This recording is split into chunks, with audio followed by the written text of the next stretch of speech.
ওই বাবা আমার মুখের দিকে তাকায় আছে, ওই মা আমার মুখের দিকে তাকায় আছে শুধুমাত্র মা বাবার জন্য।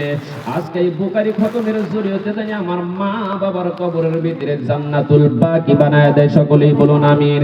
এই বুখারীর খতমের জরিয়তে আল্লাহ আমার মা বাবার কবরের ভিতরে তুমি জান্নাতি দশকের ব্যবস্থা করে দাও আল্লাহ।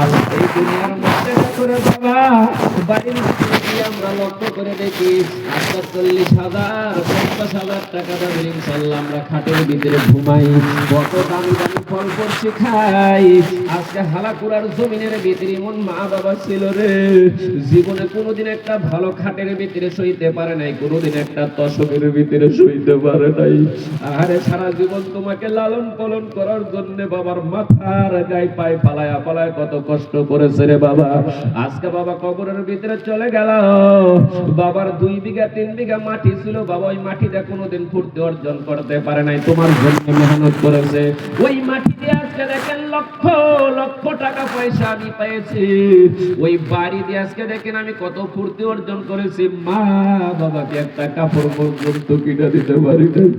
আমি আজকে কত ফ্রিজের ভিতরে ফল, আজকে দেখেন ফ্রিজের ভিতরে আপেল ফল কমলা কত থাকে, কিন্তু মা বাবা জীবনে একটা ফল পর্যন্ত মুখে দেয় নাই। আমার মা গরিব ছিল, আমার বাবা গরিব ছিল রে বাবা।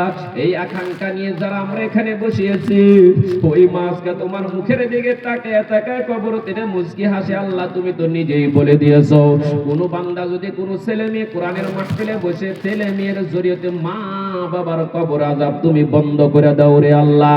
আজকে আমি মা, আজকে আমি বাবা, আমার ছেলেকে তুমি লক্ষ্য করে দাও। আজকে হালাকুড়ার জমিনের ভিতরে আমার ছেলে পাগলের মতন বসে আছে। আল্লাহ তুমি তাকায় দেখো, আমার সন্তান যতক্ষণ পর্যন্ত বসে থাকবে, আমার সন্তান আমি মার কথা মনে হয়েছে।